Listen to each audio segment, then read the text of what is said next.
ठीक है, मैं मान लेता हूं कि वो उनके सभी चीजों तक उनके नोट्स फंस जाते हैं, बट यार आपका भला हो रहा है कि नहीं हो रहा है? आपका पर्पस सॉल्व हो रहा है? आपका पर्पस सॉल्व नहीं हो रहा है क्योंकि वो प्रैक्टिकल नहीं है।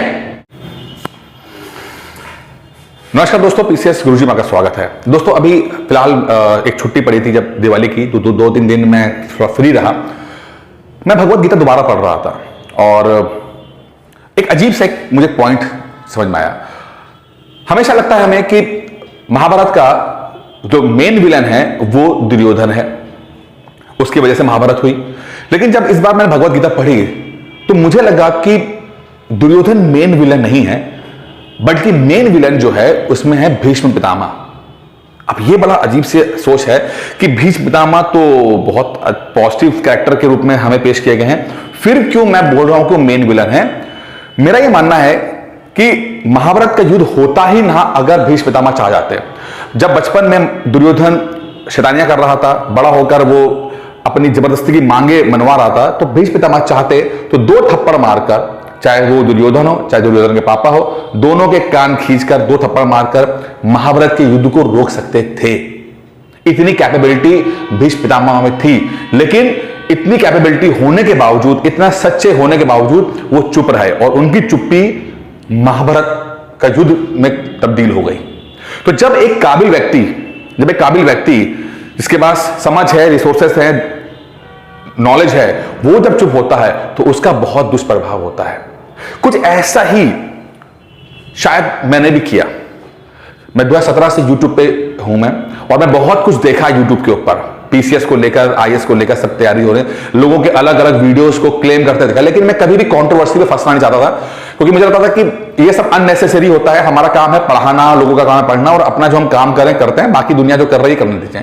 लेकिन पिछले कुछ 2-3 सालों में देखा कि चीजें बहुत ज्यादा खराब हुई हैं। स्टूडेंट्स को बहुत ज्यादा बेवकूफ बनाया जा रहा है और स्टूडेंट्स समझ नहीं पा रहे हैं।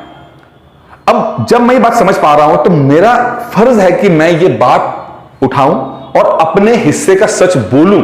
अब मानना ना मानना, होना ना होना अलग बात है, लेकिन अपने हिस्से का सच तो बोलूं मैं।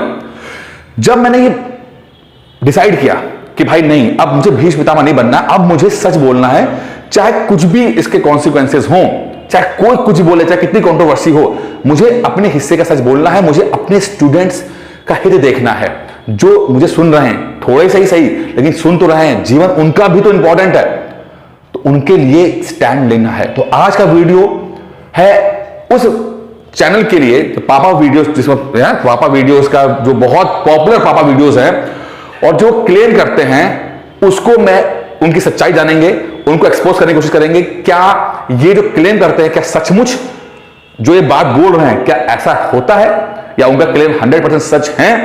तो इस वीडियो को अंत तक देखिएगा, क्योंकि ना सिर्फ पापा वीडियो एक्सपोज होंगे, बल्कि बहुत सारे दूसरे चैनल्स भी एक्सपोज होंगे और यहां तक कि आप भी एक्सपोज होंगे, क्योंकि ऐसा वीडियो आज तक आपने यूट्यूब पे कभी नहीं देखा होगा और शायद कभी दोबारा देखोगे भी नहीं। क्योंकि ये बातें करने के लिए जो समझ चाहिए ना वो यूट्यूब पे है और ना हिम्मत यूट्यूब के वाले पे है। ठीक है, तो इस वीडियो को, चैनल को पहले सब्सक्राइब कर दीजिए और लाइक कर दीजिए वीडियो को। और हाँ, लास्ट में जब जाते जाते कमेंट जरूर लिखिएगा, आपका फीडबैक बहुत इंपॉर्टेंट है, क्योंकि उसके बाद देखेंगे कि आपको मेरी बात सही लगी या गलत लगी, या आपका पॉइंट क्या था। तो स्टार्ट करते हैं इस वीडियो को। आप देख ही रहे हैं यहां पर क्या है। चलिए, एक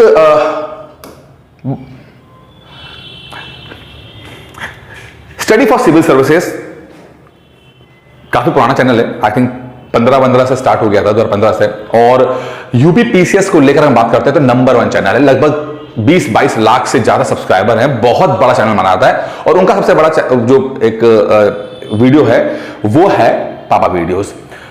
लगातार जो उनके ओनर हैं ज्ञान प्रकाश पांडे, वो आते हैं वीडियोस में और 2-3 बातें बहुत बार रिपीट करते हैं, जिससे मुझे पता लगा कि वो उनका मार्केटिंग स्ट्रेटजी क्या है। वो एक बात ये बोलते हैं कि जितने भी क्वेश्चंस आते हैं वो सारे क्वेश्चंस उनके वीडियो पीडीएफ फंस जाते हैं, जितने भी क्वेश्चंस आते हैं। ठीक है, पहली बात तो ये बोलते हैं। और दूसरा बोलते हैं कि सारे सिलेक्शन जो होते हैं वो उनके माध्यम से होते हैं, जितने भी यूपी पीसीएस में हो रहे हैं उनके माध्यम से होते हैं। अब ये दोनों क्लेम मैं मान लेता हूं, चलो 100% है। मैं कहता हूं कि हाँ भाई, बिल्कुल सारे क्वेश्चंस आपके उससे आते हैं, बिल्कुल आते हैं, मान लेते हैं। कोई मैं कोई क्वेश्चन रेज नहीं कर रहा इस पॉइंट पे लेकर। दूसरा, सिलेक्शन ठीक है, आपने कभी भी डिस्क्लोज नहीं किया चीजों को, लेकिन चलिए मान लेते हैं कि सिलेक्शन भी आपके होता है कि मुझे आई डोंट केयर कि क्या है क्या नहीं है। लेकिन एक जो स्टूडेंट्स का पॉइंट ऑफ व्यू रहता है, जो स्टूडेंट्स का नेगेटिव रहता है, वो रहता है कि भाई आप जो पापा वीडियोस कहते हो वो बहुत लेंथी होते हैं, 45 घंटे 50 घंटे 100 घंटे के वीडियोस होते हैं, ठीक है। उनका जो स्टडी मटेरियल है वो भी बहुत बहुत लेंथी है, बहुत स्टडी मटेरियल दे देते हैं, ठीक है। तो ये स्टूडेंट्स बोल रहे हैं, ये civil study for civil services बोल रहा है, क्लेम कर रहा है, और ये इनके प्रॉब्लम बता रहे हैं स्टूडेंट, ठीक है। और अभी तक मुझे लगता है कि दोनों ही सच बोल रहे हैं, ये भी सच बोल रहे हैं और ये भी सच बोल रहे हैं, ठीक है। अब थोड़ा सा एक स्टेप आगे चलते हैं, अब एक स्टेप आगे चलते हैं, एक स्टेप आगे चलते हैं। देखिए पीसीएस में जो पीसीएस प्री की हम बात करते हैं, 150 क्वेश्चन आते हैं, कुल 150 क्वेश्चन आते हैं, ठीक है। आप में से बहुत सारे ऐसे लोग होंगे जो कभी एग्जाम देने गए होंगे पीसीएस का और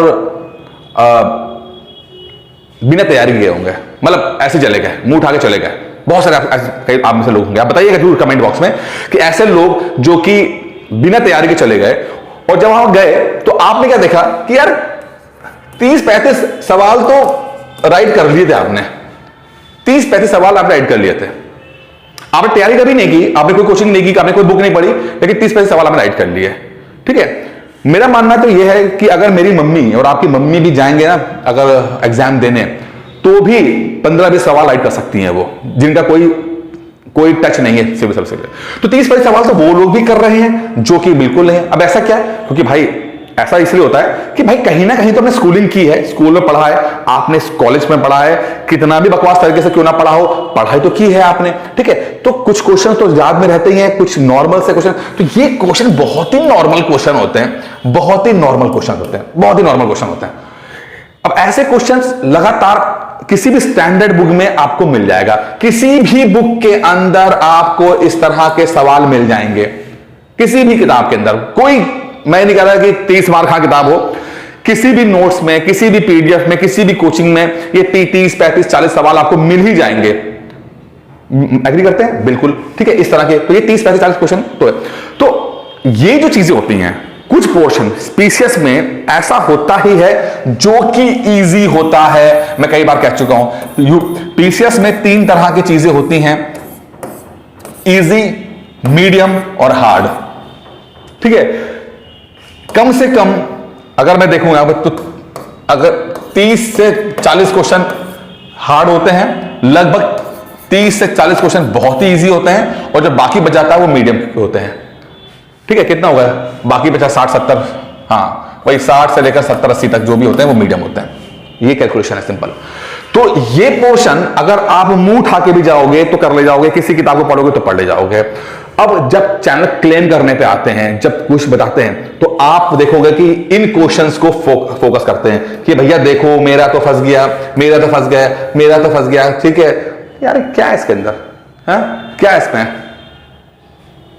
लूशन की किताब अभी मैंने एक वीडियो बनाया था वर्स्ट बुक्स, उसमें एक लड़की ने मुझसे बहस कर ली कि लूसेंट से 55 क्वेश्चन आया। मैं कहा बिल्कुल आए होंगे 55 क्वेश्चन, मैं थोड़ी मना कर रहा हूं, लूसेंट भी अच्छी किताब है। लूसेंट 55 सवाल वो लड़की क्लेम करती है, मैं उसको बिल्कुल एग्री करता हूं। 55, लेकिन 55 क्वेश्चन सिलेक्शन होता है क्या? नहीं होता। तो 55 क्वेश्चन वही ना इजी वाला। तो कोई irrespective of coaching, irrespective of books, irrespective of चीजें, 30-40 क्वेश्चन तो आपको दिख जाएंगे। तो जब ज्ञान प्रकाश जी बार बार बोलते हैं तो इन क्वेश्चंस को बहुत दिखाते हैं वो, और जब वो दिखाएंगे इस स्लाइड्स में तो 10, 15, 20 क्वेश्चन दिखा देंगे तो दिख ही जाता है। 30-40 क्वेश्चन तो आ ही रहे ना, तो कोई बहुत बड़ी बात तो नहीं है। मैंने इनको गलत नहीं बोला, वो बिल्कुल सही है, लेकिन ये भी सच है, बिल्कुल सच है, ठीक है। लेकिन बात घूम फिर के आती है, भाई ये क्वेश्चन कैसे होंगे, ये क्वेश्चन कैसे होंगे? क्योंकि जब आपका पता है कि 85 क्वेश्चन पे तो आपका कट ऑफ जाता है यार, एटलीस्ट 85 से 90 के बाद, मतलब कि लगभग 95-100 क्वेश्चन राइट करने पड़ेंगे, तब जाके सिलेक्शन आपको प्री में हो रहा है, ठीक है। सिर्फ आसान क्वेश्चन से तो होना नहीं कुछ, ठीक है। तो जितने क्वेश्चन दिखा रहे हैं, पहली बात वो तो मुझे लगता है कि आसान क्वेश्चन दिखा रहे हैं, पहला चीज, ठीक है। मैं ये नहीं कह रहा गलत है वो, मैं ये नहीं कह रहा गलत, झूठ बोल रहे ना, झूठ नहीं बोल रहे, मैं कह रहा हूं कि पीसीएस में ऐसे क्वेश्चन आते ही आते हैं। चलिए दूसरा क्या, दूसरा जो क्लेम है कि सारे क्वेश्चन आते हैं, मैं कहता हूं 100% मान लेता हूं कि भैया सारे question study for civil services से आते हैं, सारे क्वेश्चन 100% आते हैं। अब एक चीज बताऊं मैं आपको, अगर मैं आपको, मैंने बल्कि ये 5 वर्स्ट वीडियो, 5 वर्स्ट बुक्स में एक मैंने आपसे बोला था कि लक्ष्मीकांत के ऊपर मैंने बोला था कि लक्ष्मीकांत की बुक मत पढ़ो आप लोग। मैंने बोला था ना आपको, क्यों बोला था मैंने, आप समझिए इस बात को। लक्ष्मीकांत की बुक 1000 पेजेस की है। अब यही समझ लीजिएगा, जो स्टडी फॉर सिविल सर्विसेज के को भी मैं ले रहा हूं, 1000 पन्ने की जो है लक्ष्मीकांत की किताब है, जिसको पढ़ने में, जिसको समझने में, जिसको करने में मुझे लगता है कि आपको एटलीस्ट 6 से 8 महीना तो लग ही जाएगा। मतलब ये कम बोल रहा हूं मैं, 6 से 8 महीने लग ही जाएगा, 8 महीने लग जाएगा, चलो ठीक है। मान लेते लक्ष्मीकांत से 25 में से 25 सवाल आते हैं, 25 में से 25 सवाल लक्ष्मीकांत से आते हैं, लेकिन आपको 8 महीना लग रहा है खत्म करने में, रिवाइज करने में, मास्टरी करने के अंदर, और उस सब कर लेते हो तो 25 में से 25 सवाल आ रहे हैं। बहुत अच्छी बात है, लक्ष्मीकांत बहुत अच्छी किताब हो गई, सारे क्वेश्चन फंस गए। बट क्या आपका पर्पस सॉल्व हुआ? क्या आपका सिलेक्शन हुआ? नहीं हुआ। क्यों नहीं हुआ? क्योंकि भैया सिर्फ 25 सवाल से कट ऑफ नहीं निकलती है, कट ऑफ निकलती है 85 क्वेश्चन से ऊपर से। साल में 8 महीना आपने लगा दिया लक्ष्मीकांत पढ़ने में, 25 सवाल आप राइट कर लिए, बाकी 4 महीने, मतलब 12 महीने का होता है ना एक साल, तो 4 महीने बचे, 4 महीने में क्या आप बाकी सवाल कर पाओगे क्या? अब यह अलग बात है कि आप पंचवर्षीय योजना लेके चल रहे हो, पंचवर्षीय योजना लेके चल रहे हो, तो अलग बात है कि 5 साल लगाएंगे, 5 साल प्री खत्म करेंगे, उसके बाद मेंस खत्म करेंगे, देखेंगे, तब तो अलग है कि 1 साल आप लक्ष्मीकांत पढ़ ली, 1 साल आप हिस्ट्री पढ़ लो, 1 साल आप जाके ज्योग्राफी पढ़ लो, 4-5 साल 6 साल के अंदर तो हो ही जाएगा, तो फिर तो अलग बात है, कोई दिक्कत नहीं, फिर आप बेस्ट स्ट्रेटजी पे काम कर रहे हो, ठीक है। तो भैया ये सोचो कि क्या इनपुट दिया और कितना रिटर्न मिला, क्या इनपुट रहा, इनपुट क्या रहा और रिटर्न्स क्या रहे, यानी आउटपुट क्या रहा, रिटर्न्स क्या रहे। कि अब यहां पे इनपुट क्या है? इनपुट है आपका मेहनत, मेहनत कितनी आप कर रहे हो, ठीक है, टाइम, एनर्जी कितना लगा रहे हो और कितने नंबर्स मिल रहे हैं आपको। इस कैलकुलेशन करो, कितनी मेहनत कर रहे हो और कितना नंबर्स क्वेश्चन राइट कर पा रहे हो, सारा गेम इसके ऊपर है। आप क्या ऐसी मशीन बनना चाहते हो जिसकी एफिशिएंसी मात्र 10% हो? ये अगर ऐसी गाड़ी आपको मिले जिसकी एफिशिएंसी मात्र 10% हो, तो क्या आपको वो गाड़ी जचेगी? आप क्या खरीदोगे? या ऐसी गाड़ी खरीदोगे जिसकी एफिशिएंसी 80% तक की हो? क्यों? कि भैया हमने मान लो लेट सपोज 1 लीटर पेट्रोल भराया और उस पर 10 किलोमीटर चलती है गाड़ी, ये आपको पसंद है, या 1 लीटर भराने पर 80 किलोमीटर चले गाड़ी, ये पसंद है? गाड़ी दोनों अच्छी हैं, गाड़ी दोनों अच्छी हैं, लेकिन आपको कौन सी गाड़ी चाहिए? आप बोलोगे ये वाली गाड़ी चाहिए मुझे 80 किलोमीटर चलने वाली। क्यों? एफिशिएंसी अच्छी है। क्यों? इनपुट कम है, आउटपुट ज्यादा है। यही तो बात मैं कह रहा हूं आपसे। स्टडी फॉर सिविल सर्विसेज गलत नहीं बोल रहा, वो कहता है कि सारे क्वेश्चन फंसे हैं, मान लेता हूं फंसे हैं, मान लेते हैं, तो 100 घंटे का वीडियो देखोगे, लक्ष्मीकांत बोलता है सारे क्वेश्चन फंसते हैं, मान लेते हैं फंसे हैं, गलत थोड़ी ना। लेकिन क्या 1000 पन्ने किताब 8 महीने में पढ़कर आप 25 सवाल ही राइट करना चाहते हो? यही है, यही स्ट्रेटेजी आपकी है, इसी तरह से सफलता प्राप्त करोगे। तो भैया ये तरीका गलत है, गलत तरीका है। क्लेम कर रहे हैं वो सही क्लेम कर रहे हैं, जो कर रहे हैं, लेकिन आपका क्या पर्पस सॉल्व हो रहा है? मुझे स्टडी फॉर सिविल सर्विसेज से मतलब नहीं है, मुझे लक्ष्मीकांत से मतलब नहीं, मुझे आपसे मतलब है। क्या कर रहे हो यार? सफल क्यों नहीं हो रहे हो? सोचो।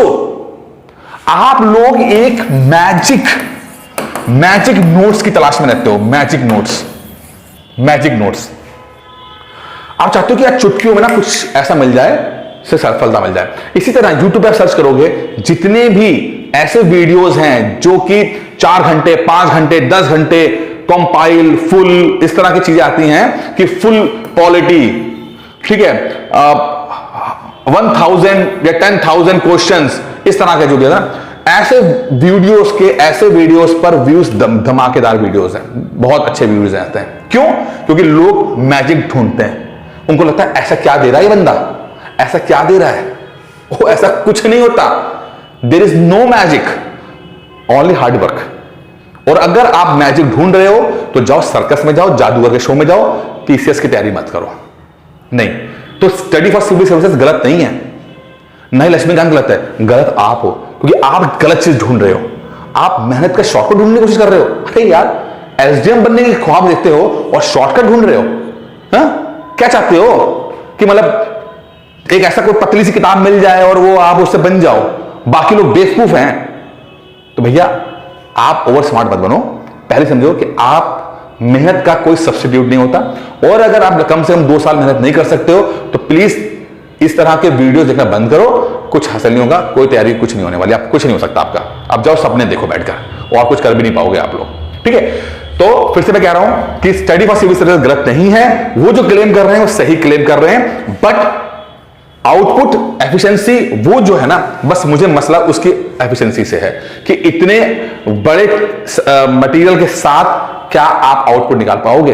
और जब आप 100 घंटे का एक वीडियो देखोगे तो 100 घंटे का वीडियो उन्होंने बोला है आपको इसको पढ़ने में 500 घंटे लग जाएंगे, आपको पढ़ने के 500 घंटे लग जाएंगे, तो क्या रिवाइज कर पाओगे? रिवीजन क्या हो पाएगा? नहीं हो पाएगा, नहीं हो पाएगा रिवीजन नहीं कर पाओगे। और रिवीजन नहीं कर पाओगे तो अगर स्टडी फॉर सिविल सर्विसेज ने पापा वीडियोस में अच्छा लिखा भी है, दिया भी है, तो भी नंबर्स में कन्वर्ट नहीं कर पाओगे, नहीं कर पाओगे नंबर करना।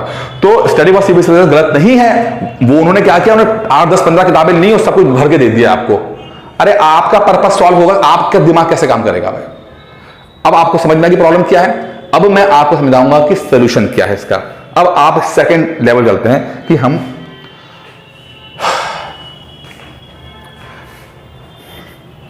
देखिए, अब बहुत इंपॉर्टेंट है। अब जहां तक जो पहुंच गया है वो उस अच्छी बात है, लेकिन कुछ लोग चले भी गए होंगे, लेकिन जो रुका वो आज सीख के जाएगा कुछ ना कुछ। यार हमारा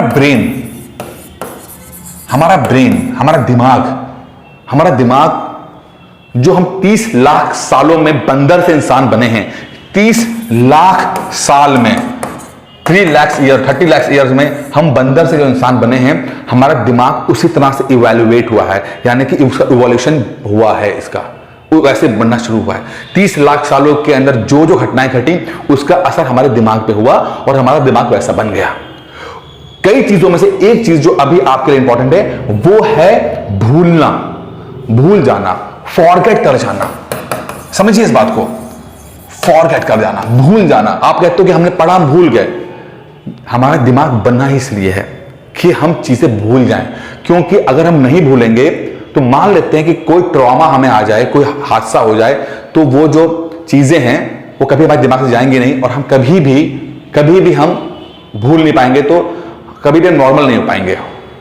और जब हम नॉर्मल नहीं हो पाएंगे तो हमारा जो जीवन है बेहतर जीवन नहीं हो पाएगा। तो एक अच्छी सिविलाइजेशन के लिए एक नस्ल जो आगे बढ़ सके उसके लिए दिमाग को भूलना जरूरी था, ठीक है? दिमाग ने अपना काम बहुत बढ़िया किया, लेकिन भाई जब आपने उस दिमाग का इस्तेमाल आईएएस पीसीएस बनने में लगा देते हो तो दिक्कत आता है, क्योंकि दिमाग आईएएस पीसीएस बनने के लिए नहीं है, दिमाग है अपना काम करने के लिए कि मानव सभ्यता आगे बढ़ सके। आपने क्या किया, आईएएस पीसीएस की पढ़ाई करना शुरू की, और वो भी फैक्चुअल पढ़ाई, फैक्ट्स के साथ, इतने सारे फैक्ट्स। अब आप जब पढ़ रहे हो भूल रहे हो, पढ़ रहे हो भूल रहे हो, पढ़ रहे हो, यही हो रहा है आपके साथ। आप सुबह पढ़ते हो भूल जाते हो, सुबह पढ़ते हो शाम को भूल जाते हो, ठीक है ना?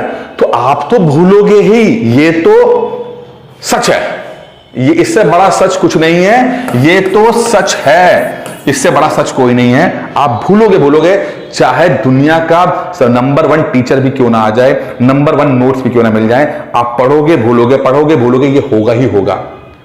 इस बात को समझना जरूरी, क्योंकि सारा जो पेच इसी बात पे है कि आप इस चीज को कैसे हैंडल करोगे, इस चीज को, भूलने वाली चीज को कैसे हैंडल करोगे, सारा गेम यहीं पर आकर बैठ जाता है।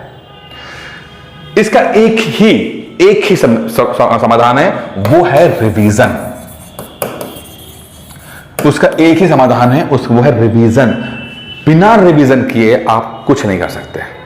मैं एक बात वो हमेशा बोलता हूं, अगर वो किताब जिसको आप 10 बार ना पढ़ पाओ उसे एक बार भी मत पढ़ो। वो किताब जिसको आप 10 बार ना पढ़ पाओ उसे एक बार भी मत पढ़ो।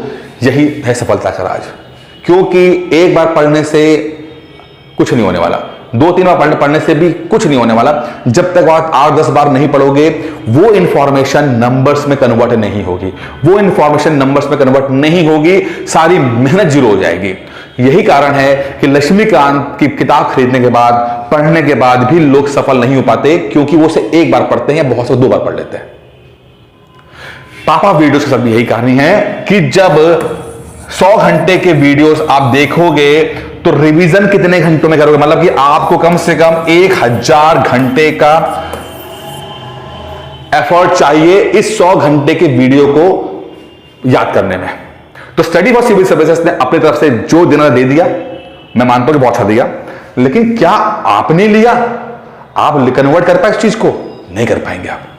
तो आपको अगर उन्होंने 100 घंटे का वीडियो दिया है तो आपको 1000 घंटा देना पड़ेगा, तब जाके जो उन्होंने जो बातें बोली हैं वो आपके जीवन में आ पाएगा। अन्यथा क्वेश्चन तो आएगा और मान लेते इसी चीज से आ गया तो वो तो क्लेम कर देंगे कि देखो सारे क्वेश्चन हमारे से फंसे हुए हैं, लेकिन आपकी जिंदगी में कोई परिवर्तन नहीं आएगा, आपकी जिंदगी में कुछ परिवर्तन नहीं आएगा। ठीक है, तो सच्चाई है, ये भी सच बोल रहा है और ये भी रियलिटी है। आपको देखना है कि आपकी रियलिटी क्या है, आप कहां फंसे हुए हो।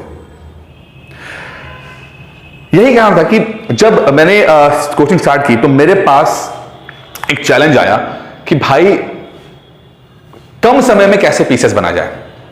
कम समय में मैं हमेशा मैं इंजीनियर हूं, मैं हमेशा मानता हूं कि ऐसा गाड़ी होनी चाहिए, ऐसी मशीन होनी चाहिए जिसकी एफिशिएंसी ज्यादा से ज्यादा हो, 80%, 90%, 100% तक हो। ठीक है, तो मेरे पास जितने स्टूडेंट आए उसमें मैक्सिमम जो है वो 30+ वाले एज के हैं, 30+ एज के हैं मेरे स्टूडेंट्स हैं।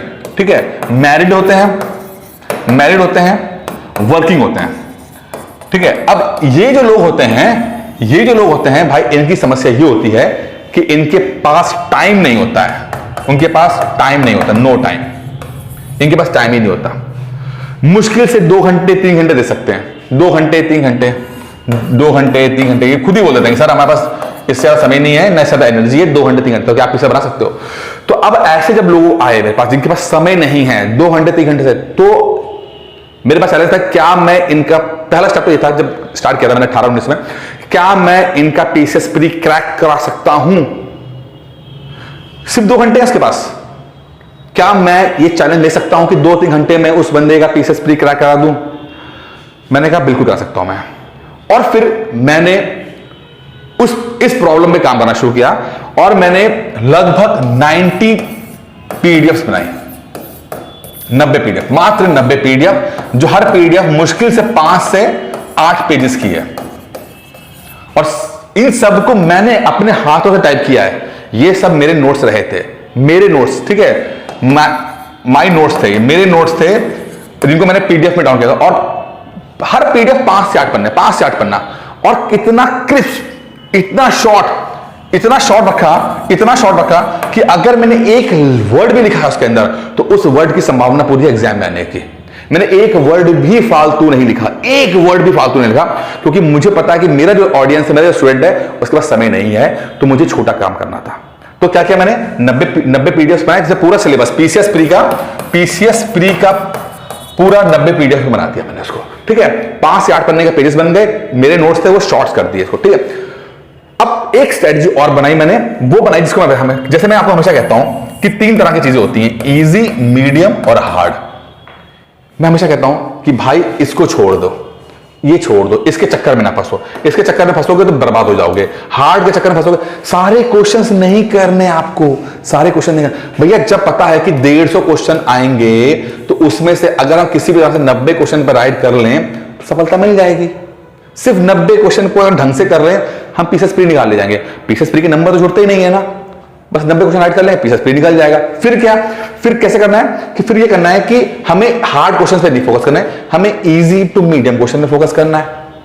अब इजी और मीडियम और हार्ड के बीच में वैसे तो कोई डेफिनेशन नहीं है, बट मैं ये मानता हूं कि जो रूटीन चीजों में आ जाता है, जो रूटीन स्टैंडर्ड किताबों में आ जाता है, वो इजी और मीडियम क्वेश्चन होते हैं, और जो रूटीन किताबों में, स्टैंडर्ड किताबों में नहीं है, थोड़ा बाहर है, वो हार्ड क्वेश्चन है। तो भैया मैंने पहले ही कहा था कि लगभग 40 क्वेश्चन आपको इजी होते हैं, 50-60 क्वेश्चन आपके मीडियम होते हैं। तो आप देखोगे आराम से 110 से 115 क्वेश्चन पे अगर आप फोकस करोगे, 90 क्वेश्चन राइट कर ही जाओगे आप। ये है पीसीएस प्री क्रैक करने का तरीका। कहां पर? ज्यादा पढ़ के नहीं, कम पढ़ के पीसीएस क्रैक कीजिए। ठीक है, तो मात्र इजी और मीडियम पे फोकस कीजिए, 110-115 क्वेश्चन पे आप फोकस कीजिए। हाँ, रिवीजन कीजिए, मेक श्योर कि आसान और मीडियम क्वेश्चंस गलत नहीं होने चाहिए। क्योंकि आप हार्ड क्वेश्चंस को नहीं कर रहे हो तो ये क्वेश्चन गलत है। इसके लिए आपको रिवीजन करना पड़ेगा, रिवीजन करना पड़ेगा, इसके लिए आपको टेस्ट देने पड़ेंगे, ठीक है। तो रिवीजन तभी संभव है जब इतना छोटा पीडीएफ होंगे तो बार बार रिवीजन कर पाओगे, ठीक है। फिर मॉक टेस्ट में दे देता हूं, आपको हो जाता है आपके अंदर। मैं नहीं क्लेम करता कि सारे क्वेश्चन मुझसे फंसते ना, मुझे फर्क ही नहीं पड़ता, मुझे मतलब ही नहीं है कि सारे एग्जामिनर, ना मैंने पेपर लीक कराया है कि सारे क्वेश्चंस वहीं फंस जाएं, ना एग्जामिनर मेरे किताबें देखकर नोट्स बनाता है, क्वेश्चन बनाता है, नहीं। हम एक तरीके से काम कर रहे हैं, तरीके से काम कर रहे हैं, ठीक है। इसीलिए मेरा तरीका यह है कि मैं इजी से मीडियम क्वेश्चन में फोकस करता हूं मैं, जिसमें 110 से 115 20 क्वेश्चन आते हैं, 90 क्वेश्चन समझ नहीं आता, फिर हमारा क्रैक हो जाता है। बस हमें इससे ज्यादा कि जरूरत ही नहीं है हमें रिवीजन कराना। रिवीजन रखी क्योंकि मुझे पता है कि 2 घंटे 3 घंटे के बाद जिसके पास काम है उसके पास उसको छोटे छोटा मटेरियल देना है कि बार बार रिवाइज कर सके, क्योंकि बिना रिवीजन तो कुछ नहीं हो सकता। चाहे आप कोई भी नोट्स पढ़ लो, बिना रिवीजन के नहीं हो पाएगा, तो रिवीजन कर लिया था, ठीक है। और साथ में टेस्ट, मॉक टेस्ट भी आते हैं। तो इस तरह से ये मेरा तरीका है कम पढ़ के पीसेस क्रैक करने का। अंत में मैं ये फिर कह रहा हूं कि स्टडी फॉर सिविल सर्विसेज जो क्लेम करते हैं वो गलत नहीं कर रहे हैं। वो ठीक है, मैं मान लेता हूं कि वो उनके सभी चीजों तक उनके नोट्स फंस जाते हैं, बट यार आपका भला हो रहा है कि नहीं हो रहा है? आपका पर्पस सॉल्व हो रहा है? आपका पर्पस सॉल्व नहीं हो रहा है क्योंकि वो प्रैक्टिकल नहीं है, प्रैक्टिकल नहीं है वो चीज, ठीक है। तो अब आपको ये देखना है कि ऐसी चीज स्ट्रेटजी अपनाओ जो आपके लिए प्रैक्टिकल हो। कोचिंग को तो भला हो चुका भाई, वो तो उन्होंने खूब अपना सेट कर लिया मामला। आपका मामला कब सेट होगा? आपका मामला कब सेट होगा? बस इस बात पे करते हैं। बाकी दोस्तों इस वीडियो में इतना ही था। उम्मीद करता हूं वीडियो पसंद आया होगा।